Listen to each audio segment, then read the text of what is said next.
Okay, let's go. Another speedrun game, 10 plus 0. Sure, let's play. Let's play Chess Lebanese Solid 2400. So we're playing a national master from Canada. Played him in Blitz quite a number of times. He's a really good player. Let's kick off with a Sicilian. Hopefully we get a mainline Najdorf. Looks like we will. Yes, we're going to get a Najdorf. And A3. A3, I'm familiar with this move. I know that it exists. I don't know much about it, other than that it is like a third-rate sideline. White is essentially making a waiting move to determine black's setup, like e6 versus e5, before determining where white's going to position his dark squared bishop and his light squared bishop. It's not a stupid line. One interesting approach that we could take is we could say, okay, a6 is a very useful move. A3 is not such a useful move, so let's kind of transition into a dragon setup with the idea that if white plays in the standard way with bishop e3 and queen d2 and long castle, white is going to have a potential weakness on a3 that we could use as grist for our queenside attack. Technically, this is the queen side. So don't get confused if I refer to this as the queen side, even if white ends up castling to that side. The pawn in a3 could serve as a hook later on in the game if we run our b-pawn down the board. So I almost feel like this is an improved version of the dragon. Some people call this the Dragodorf, like obviously a mixture of the Najdorf and the dragon. So we're playing the Dragodorf setup with bishop g7. Looks like our opponent, yeah, bishop e3. Okay, so he's playing it with h3, which is, I think, a pretty reasonable way to play it. We're just going to play probably all of the standard dragon moves. There's, I think, two different ways to play this with black. We can go b5 and play this in a more Najdorf-y way, or we can play castles and knight c6 and play this in a more dragon style. I think both approaches make sense. I am a Najdorf player, though, so let's start things off on the queen side with b5. This is also the more flexible move. I don't necessarily want to commit my king to the king side just yet. I want to wait for our opponent to sort of put his cards on the table. In the Dragodorf, you also see black playing this weird move h5 sometimes. Don't be shocked if you see me playing it, because it prevents g4, and it also prevents bishop h6. So one viable response to queen d2 is, in fact, to play h5. And I'll show you an example of a recent game I played where I successfully implemented this idea. g4. Okay, so our opponent beats us to the punch, but obviously I'm not terrified of this move. All right, let's fianchetto. Bishop e7, obviously. Bishop g2. And now we have to decide how to proceed. So what are the candidate moves here? Knight bd7 and knight c6. Also, a quick mental note to watch out for e5 in certain positions once the bishop is defended. So knight c6 probably runs into e5. Knight b to d7. If white plays g5, we can park our knight on the side of the board, knight h5. Or we could castle and meet g5 with knight f d7, but then we're really abandoning our king side, and I'm kind of worried about that. So, here. There is bishop f3, and it is kind of annoying. Okay, this is a critical moment. Let me think about this. We could also play h6. We could also play e5. Lots of options here. Yeah, maybe g4 should not have been allowed. Okay, I'm leaning toward castling kingside here. I'm leaning toward, yeah, let's go kingside castle, which is a very risky move, but I didn't like this bishop f3 idea in response to knight h5. So g5, unfortunately, we're going to have to drop our knight back to d7, which is why I was not putting the other knight on d7, so that we leave this square vacant. And hopefully I can generate enough queenside play to prevent our opponent from checkmating us in the very, like, conventional Sicilian manner.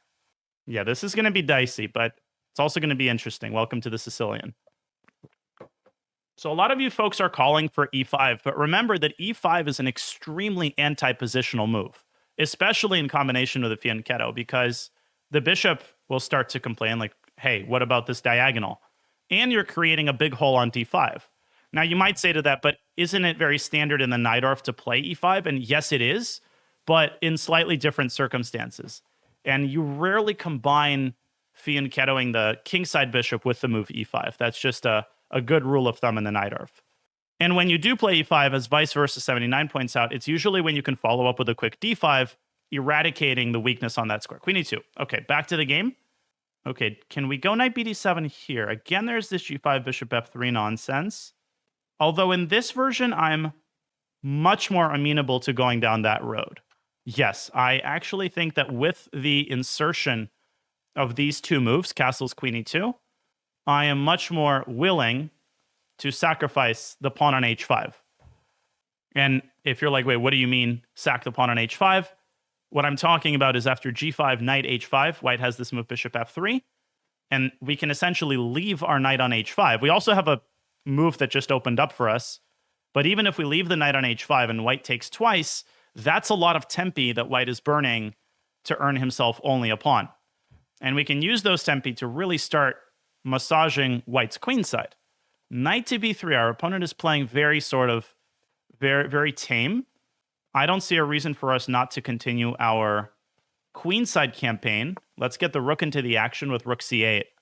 And now, those of you who play the Sicilian regularly should be salivating at the prospect of sacking the exchange on c3. This is as textbook as it gets. And in this position, rook takes c3 is flat out a threat. Because after bc knight takes c4, white's position starts to crumble. It's possible that our opponent is going to go kingside. He's going to get scared of castling queenside and go the other way. Yeah, obviously one of the typical plans here is knight e5, knight c4. Okay, so he allows rook takes c3. Is there anything I'm missing? Am I overestimating this exchange sack? In a blitz game, in a 3+0 game, I would play rook c3 instantly. And I don't see a single reason why we can't go for this line, knight takes c4. Importantly, we're not sacrificing a queen. We're not even sacrificing a full exchange. We're sacrificing an exchange for a pawn, and we're very likely going to win a second pawn. So technically, we're actually going to be up material if we're able to take on c3. But that's a moot point. The point is that white is unable to castle, first of all, because knight takes c3 comes with a fork. And if white has to give away the light-squared bishop, then you should kind of intuitively understand that that's going to grant us monstrous compensation for the pawn. Just monstrous compensation. And this knight on d7 is just lying in wait. That knight is going to jump into e5.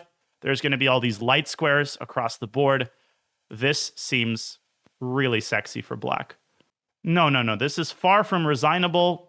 The game is going to continue, but with 5 minutes left, it's going to be very hard for our opponent to hold this together. Okay, he does take. Now, very important, bishop takes e3 is a terrible move because white blocks with the dark squared bishop, and then the queen is going to defend the light squared bishop. So obviously we have to recapture. Let's not get too cheeky. And I'm assuming he's going to castle. It's probably the best that white can do. No, this is probably objectively clearly better for black, but far from winning. Okay, f3, sending our bishop back. Now again, bishop takes e3 I think is very short-sighted because after bishop d2, we are forced into the exchange of bishops, and I really don't want to trade my fianchettoed bishop. I don't think it's worth the price of this miserable pawn on c3 to accept an unfavorable trade. So let's move this bishop. Where are we going to move it? Probably to b7 or a8. I don't think it really matters, but it seems to me that bishop a8 is the safer move. Bishop b7, maybe in some situations it would run into knight a5. And also, in some remote situations, keeping all three pieces on the same rank can lead to some forks later down the line. Bishop a8 has no drawbacks. Yeah, but bishop d4 can be successfully met in a variety of ways. We can go knight e5, we can go e5 and d5. We're not just going to, take it, literally and figuratively. I'm assuming he's going to castle, and I'm already thinking about the follow-up. Now, what are some kind of relatively straightforward improving moves that we can make? What is on the horizon for us? Well, I'm thinking about knight e5. That's like the standard move. The queen can come out to c7, but we have to be very accurate because if we give white a lot of time, white's going to play bishop d4, maybe f4, and white is going to start consolidating. So we really have to keep the foot on the gas pedal here, both on the board and on the clock. I actually think bishop b7 was the better move to leave the a8 square open for the queen. So I'm actually kind of regretting not going bishop b7. Yeah, f5 is also very much a possibility. Man, knight e5 and queen a8 would have been lovely. Oh, I should have seen that, but okay. Not the end of the world. So knight e5, bishop d4. This is a very important moment. Let me think in silence for a bit. Actually, we're going to go with a more flexible approach. We are going to play queen up to c7. Yeah, with a pretty straightforward justification. If white plays bishop d4, now we're going to play e5. And I made an important clarification earlier when I was criticizing this move, which is that normally the only time that you combine the fianchetto and the move e5 in the Sicilian is when you can follow up with the move d5. So rather than using the center for my pieces, I'm using it for my pawns. And the bishops are taking a backseat role, but they're supporting this huge pawn center that we have. And you might say, but aren't the pawns blocking the bishops? And I've talked about this at some length. The bishop and the pawn should be thought of as one unit. This is like one team. And the center is massive. It's taking away all of these squares from white's minor pieces. Eventually, we're probably going to go d4, e4, and open things up again. But for now, this is essentially an impervious central pawn skeleton. And now we can safely start attacking these queenside weaknesses. So let's go rook c8. Of course, we could also have considered the move d4 immediately, but I don't see the rush. We're simply attacking and threatening to pick off all of white's pawns. Bishop h6. At this point, already taking and queen takes c3 is a very tempting option. But we also could drop the bishop back to h8, which is a little bit awkward. This is a hard decision. I'm actually not sure what the more accurate continuation is. I have a feeling that it's bishop h8, but bishop h8 just seems a little bit flimsy. I don't love the prospect of kind of just leaving that bishop on h6 because we're going to have a weak back rank. Of course, we could also play queen c3 right away and go into a clearly better endgame. Also very, very tempting. I think a Russian GM would play queen takes c3 and just say, listen, in the endgame, white's just simply collapsing. Yeah, let's do it. Queen c3. Let's play like a Russian schoolboy. And I know that a lot of people watching who are newer to chess are going to be pretty shocked at this move. Like, aren't you attacking? Aren't you down in exchange? But yes and yes. But first of all, we now have two pawns for the exchange. Second of all, in the endgame, the rooks are just terribly placed. There's no open files for the rooks. Meanwhile, our minor pieces have amazing prospects. The knight has c4. The pawns will start moving forward. And we no longer have to worry about our king safety. So I'm not arguing that this is the best option, but I think it's the most practical one. Okay, so now d4 is the order of the day. Do we have any better moves? We can go knight b6. We can simply take the queen. Because if d4, he's probably going to take and go rook to d3 and try to chase our rook away from c3. Takes in g5 is also very tempting. Yeah, I'm going to try to play ultra positionally here. Yeah. Let's go takes. And essentially, white has only one active idea. White wants to play f4. And if we push e4, then the b3 knight is going to have a very nice outpost on d4. I want to prevent that from happening. Okay, now that's a moot point because f4 is no longer a threat. Now we can proceed with our main idea, which is either to play rook c3 or to play... But see, d4 allows f4. But knight b6, on the other hand, seems like a fantastic option. Although even there, f4, we probably should not allow. On the other hand, g5, there's rook takes d5. White can try to give it back. Yeah, let's go knight b6. An experienced GM would play f4 here with white automatically, but it's a very hard move for like a 2000 to play because that gives away another pawn. And we might not even take it. It's not a panacea to play f4. Doesn't solve white's problems. We can also just go knight. Okay, rook a1. This makes it very easy for us because white's just playing super passively. And I think here we can stick the rook on c3, attacking this pawn. Rook f2. Okay, d4, there is f4. This is a perfect time to play prophylactically with g5, preventing f4. Now f6, solidifying the center. We're just trying to methodically deprive white of all counterplay. There is no rush. h4, we can just play h6. Yeah, we could also take this pawn, but then that allows f4. Now we're giving white the h-file, but white just doesn't have the means to get the rooks to the h-file efficiently because everything's going to be hanging. Now we're basically ready to play d4. Okay, knight c1. Our opponent is defending resiliently. We can grab this little guy over here. We can go d4. Let's go d4. This is not going anywhere.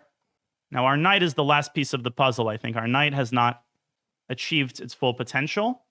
Where does the knight belong? Well, I'm identifying this beautiful, juicy Square on e3. Let's get it there.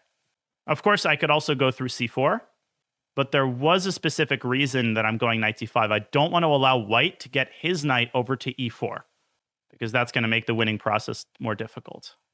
Yeah, knight e3 is coming, and white's position is just crumbling. Okay, so he tries one last desperation sack. Actually, a great move.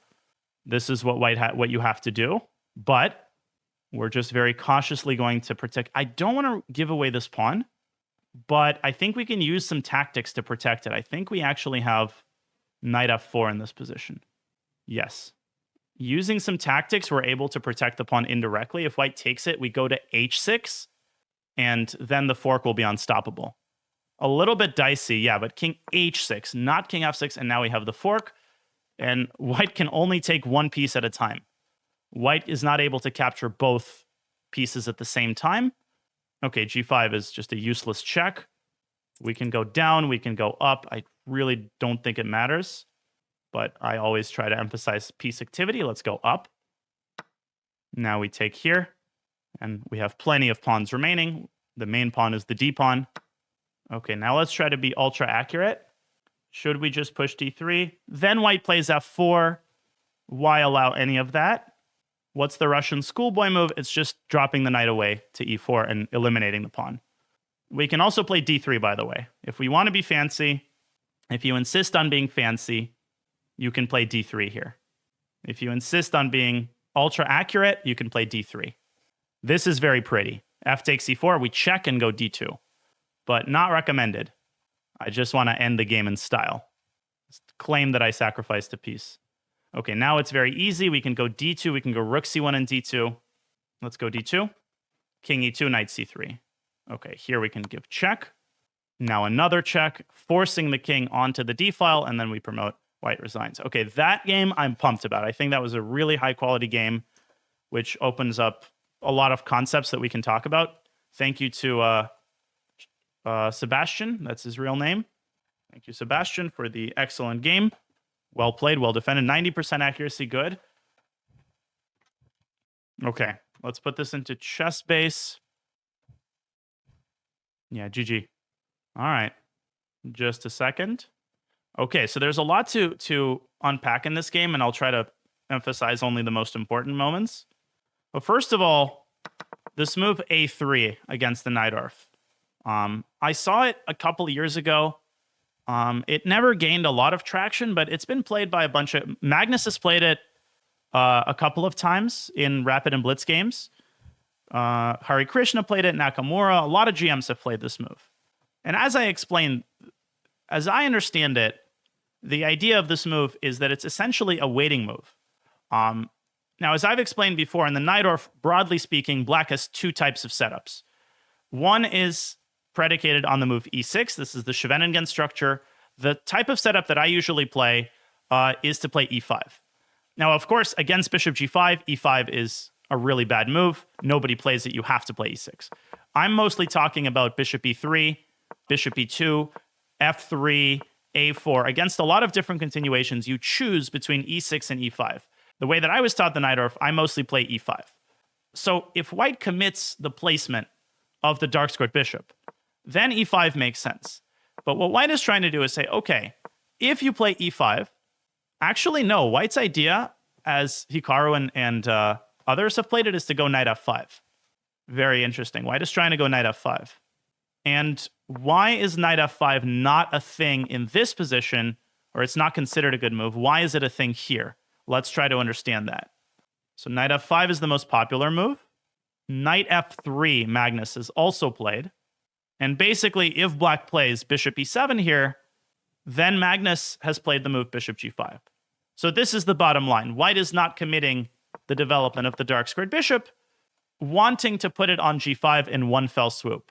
Now, why does it make sense to put the bishop on g5 here? Who can explain conceptually what is the idea behind bishop g5? Why is this square the most positionally sound? What are you fighting for here? Yeah, so this is like the most basic positional idea, the one that everybody should be aware of, which is fighting for squares. And there's a textbook game that is often shown, I've shown it many, many times, as a basic illustration of fighting for squares. Let me quickly pull it up. Yeah, so here we go. Smyslov versus Rudakovsky. You can find this game in a lot of different books. It's also from a Najdorf, and you can see that, again, black has this hole on d5. How does white fight for this weakness? Well, first of all, Smyslov trades the bishops, but the second move is the famous one. Yeah, obviously knight d5 is terrible. Black just takes. So a lot of people start suggesting like rook d1, queen d2.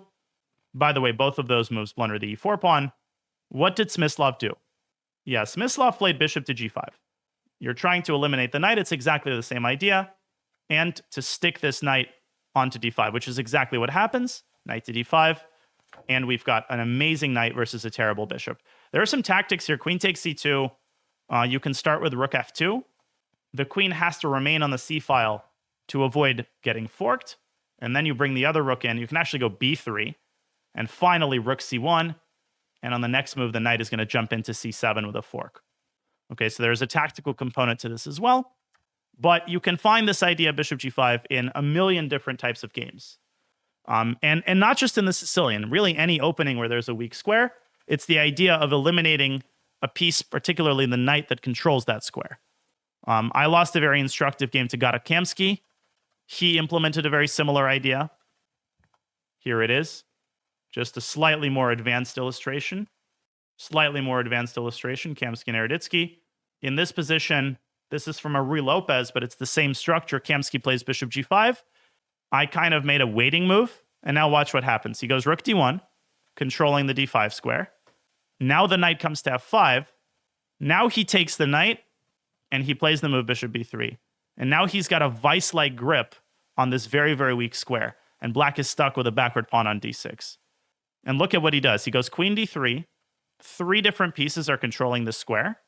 And now the knight from f3, where does it belong? Who can tell me? Very nice and very instructive maneuver.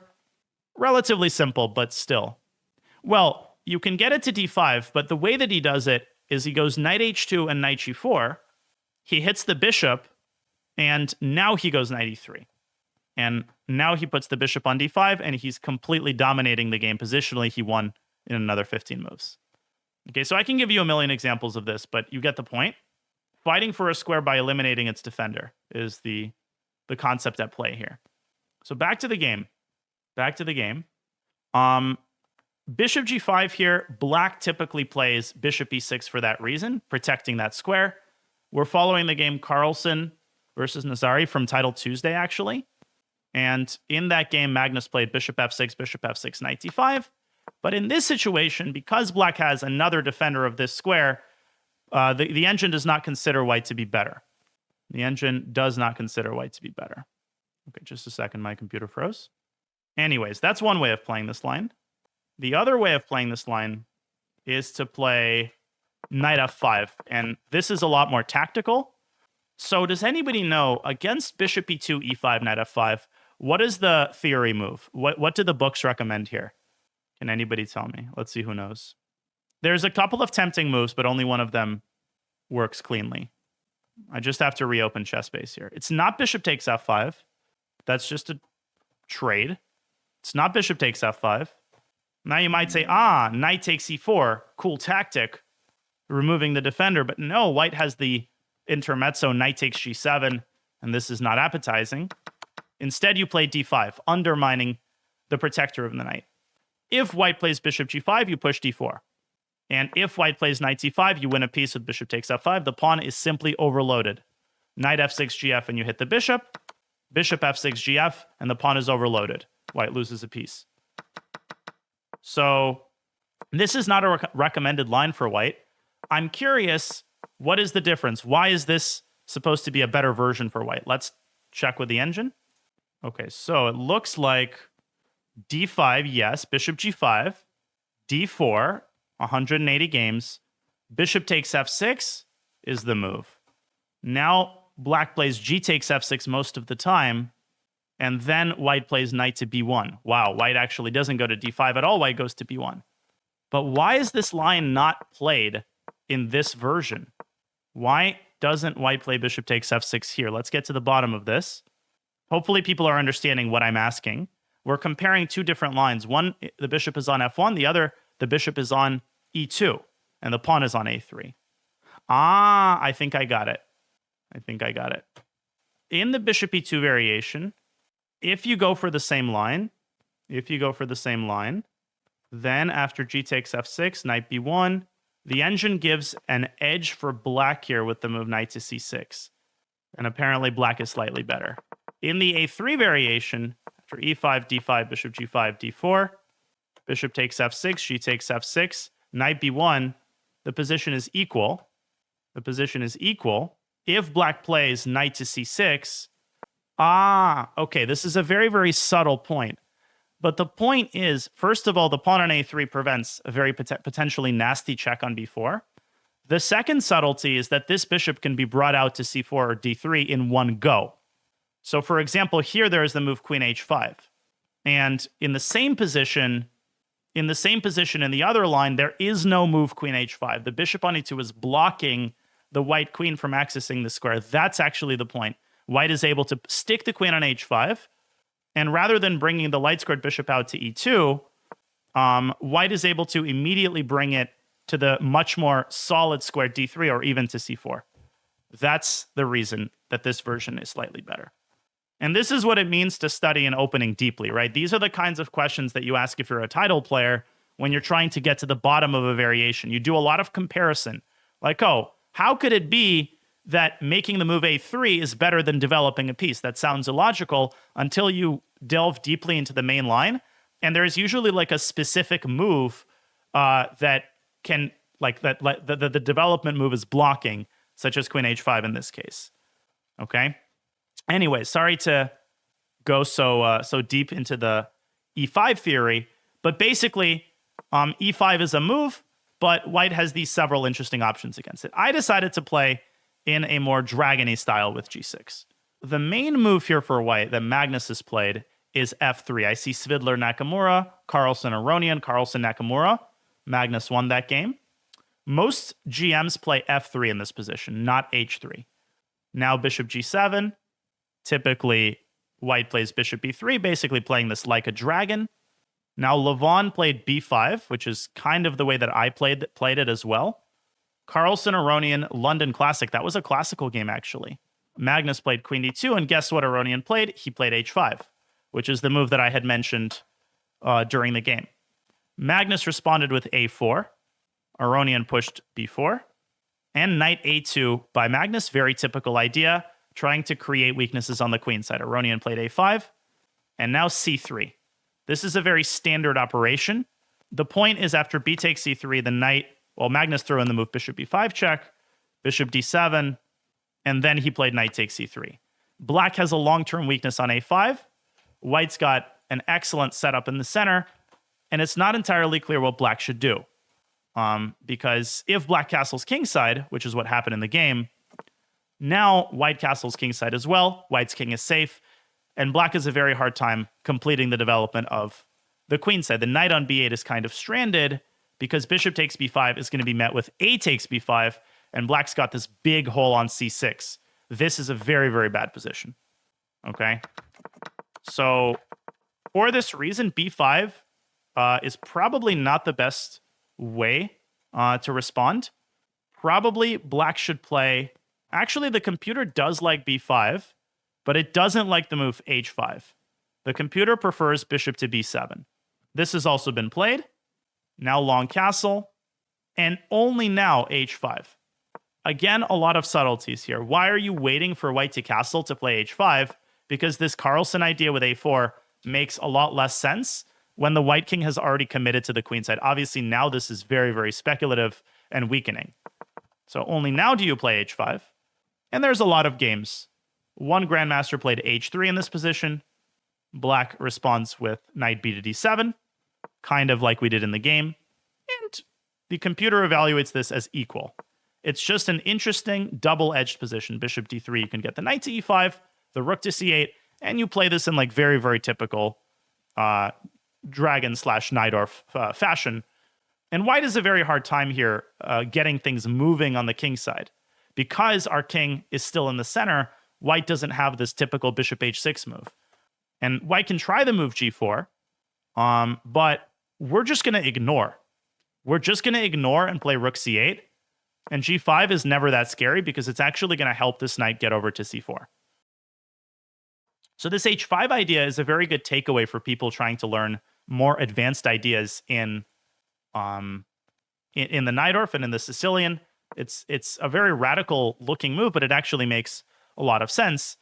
And you might notice a similarity between h5 here and h5 in this position, which is considered to be the topical line nowadays. It's actually the move h5. 15 years ago, this was crazy when Topalov started playing it. Now it's completely standard to prevent g4. Okay, so h5 in the Sicilian, a lot more common than it appears. Back to the game. So our opponent played h3 rather than f3. We played bishop g7, bishop e3, b5, so that doesn't really substantively change how we approach the position. And after g4, bishop b7, you can already see why h3 is worse than f3, because the move f3, it protects the e4 pawn. So it does two things at once. It prepares g4 and it protects e4. Now white has to waste another tempo defending this pawn. That tempo allows us to continue our development with castles. And here a very important idea. If we had played knight bd7 instead, who can remind me what didn't I like about this move, knight bd7? What didn't I like about this move? It was, let's see who was paying attention. It was g5, knight h5, and now what annoying move. Now what annoying move. Bishop f3, exactly. Bishop f3, and bishop takes h5 is essentially unstoppable. Now, what's amazing is I had a very similar position in a classical game that I played over 10 years ago.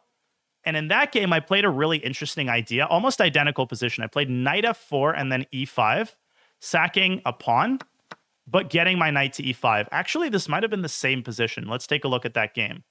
Here it is. Let's see how this position was reached. I actually don't completely remember. So it was the Naroditsky. I played the Dragodorf against h3. Of course, here he doesn't have the move a3 included, but very, very similar. I don't have the move b5 included.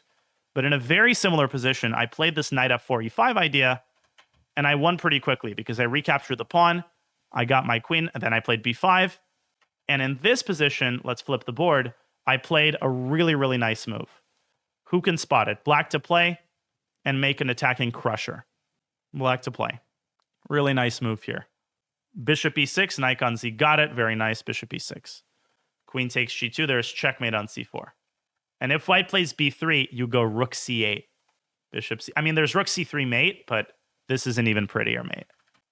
This is why I love the Naroditsky. My opponent was forced to give up the light squared bishop, and I won the game pretty quickly. So it's not like if you allow this g5 bishop f3 idea, you lose the game. But I figured this was unnecessary. By playing castles kingside, I give myself the option of dropping the knight back to d7, if that makes sense.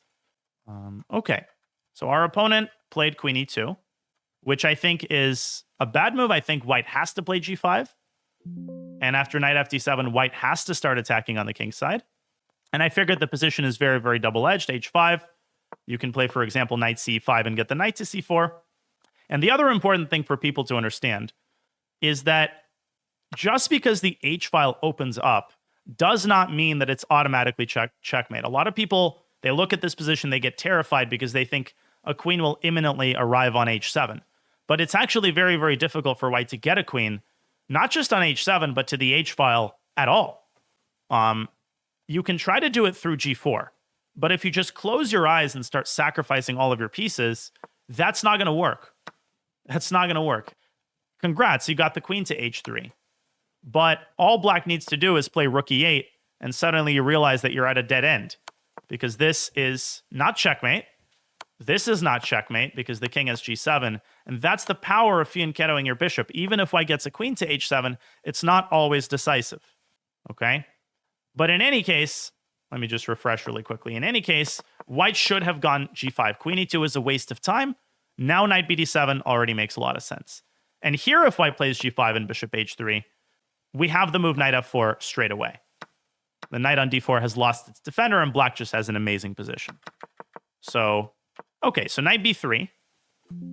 Our opponent plays passively. We go rook c8, rook d1, and rook takes c3 is completely automatic. I think rook d1 might be a decisive mistake, The engine gives short castles as the relatively best. Here we can play knight b6 and knight c4 minus over plus. So black is a great position here as well. A funny story about rook takes c3, which is a very, very textbook sacrifice in most Sicilians. In 2006, I attended a chess camp with Gregory Kaidanov, who was GM who hosted the US Chess School. And at the end of the camp, he gave everybody a homework assignment, like a fun challenge for the next edition of the camp next year. And my challenge was to sacrifice an exchange positionally at some point in the next year. And that opportunity came just about a year later, right before I flew off to Kentucky for the next edition of the camp. I played the following game. Okay, I played the following game against the 1900. We reached this position, and here I played rook c8, rook ae1, and I decided, let's go, rook takes c3, exchange sack. What's interesting about this particular version of the exchange sack is that white actually can play queen takes c3. White doesn't even have to ruin his pawn structure. But even in this version, the minor pieces are so incredibly strong that the sacrifice is worth it. Everything is coming out, queen d4, bishop f6, and it's a worthwhile sack.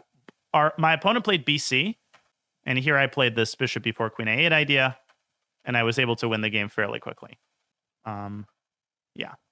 So anyways, I could show you a lot of thematic examples of this exchange sack, but I really don't think I need to. I think you kind of get the point, and hopefully the course of the game showed you the power of this exchange sack on c3, which can come in a wide variety of ways. It's not always sound.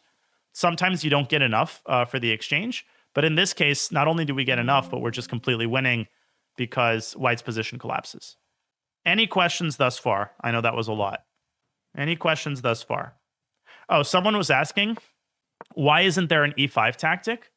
And by the way, this e5 tactic, you should make a mental note, is very commonly missed by black in any situation where the bishops are staring at each other. Even Magnus Carlsen once blundered this. As a 2300.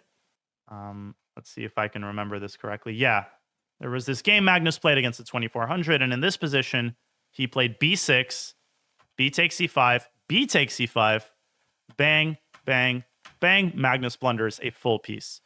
2003. Obviously, the idea is after ef, both bishops are hanging. So Magnus was forced to give up a full piece. Yeah, so just watch out for that. But the prerequisite for this tactic to work is that the g2 bishop has to be protected. If it's not protected, we can take the rook, but we can also just simply take f6 and drop the bishop back. Thank you, Shooter StarCraft, for the raid. So here we have nothing to worry about. Knight takes e4. Bishop takes e4. Bishop takes c4. I could show you examples of when rook takes c3 is bad, but I'd have to find them. So I'm not going to do that right now. This game is about when rook takes c3 is good. Okay, so bishop a8, castles, and queen c7. Here, I think I played very accurately because a lot of people would go knight e5. I actually think knight e5 is a mistake. Who can explain why? If you're watching on YouTube, pause the video and try to understand why this very natural move gives up a share of black's advantage. It's not a blunder, but it is a serious mistake. So some of you might say, oh, it's because white plays f4 and chases the knight away. But here the knight just jumps over to c4. The point is not that white plays f4 immediately. It's that white has this very unpleasant move, bishop d4. And I was discussing during the game how you don't necessarily want to trade the dark squared bishops. And here it's very, very hard to avoid because f4 is coming on the next move. And there's very little that black can do about it. Whatever, queen c7, f4. And as a result of the trade, white is able to generate counterplay in the long run against black's king. And just the bishop on g7 is a huge asset in these positions. Now you could say, well, what about g5 here? But g5 seriously weakens our king side, and white can start seeking counterplay with h4. So for that reason, I made a semi-waiting move with queen c7. I wanted to leave the e5 square vacant in case white played bishop d4, and he did. And now we push e5 followed by d5 with just an incredible pawn center. Okay, so queen d2, rook c8, bishop h6, and I decided on queen takes c3. It's not the top engine move. The engine actually prefers to take and then give a check on b6 and capture on c3 with the rook. For example, rook f2, rook takes c3, threatening several pawns. White has to waste the tempo on king g2. Now we push d4, and white's position is collapsing. The queen operating alone is unable to generate any meaningful counterplay against the king. So this is totally winning for black, but I decided to play in the more Russian schoolboy method. Our opponent, I think, didn't defend in the best possible way. Maybe there were more resilient options, but I just wanted to highlight a couple of important moments. So first of all, here, rook c3 is very tempting, and it was possible. d4 is also very tempting, but very, very bad because white plays f4 and starts undermining the center. So notice that I'm not rushing to push the pawn. d4 isn't going anywhere. Rook a1, we play rook c3. So instead of knight c4, which kind of blocks off the rook. Now we push g5 to prevent f4. f6 solidifies the pawn center, h6. I could take on h4, but I didn't want to deal with the complications. Then d4 opening up the bishop and optimizing the knight. And finally, using a little bit of tactics, right? This is the part that a lot of people struggle in. Knight f4, very important move. Rook takes g5 check, and now not king f6, which would have blundered the knight, but you go king h6, and white cannot stop the fork with knight h3. So it's a nice, I think, combination of prophylaxis and very active moves. So we cut off all of the counterplay, and that makes the winning process a lot easier to attain. And then finally, after all was said and done, d3 is a nice little touch. F takes c4. You should know this idea, rook c1 check, but not d2, because king e2 stops the pawn. First, you check on c1, then you play d2, and d1 queen is unstoppable. Okay, just to show a little bit of dominance. And that was that. Folks, I hope you enjoyed the game. I think this was a really instructive one. It was a typical kind of Sicilian win. You might ask, like, where were our opponent's big mistakes? I think there were a couple. I think h3 is actually inaccurate. Then I think queen e2 is a very serious mistake. It's a very slow move. That allows us to complete our development and start setting up these nasty ideas. Probably knight b3 was also not great. And finally, rook d1 just walks right into the sacrifice. And now the sacrifice is on steroids because white also walks into the potential fork. So he was forced to give up the light skirt bishop. Okay? Too much to process, says Rashid V. Well, that's why this goes on YouTube. You can watch it again, and you can pause at your leisure. Thanks, everybody. We're going to call it here. This is almost 5 hours. I'm exhausted, but this is a really, really fun stream. I'll play it by ear. Thanks, everybody. Thanks for hanging out.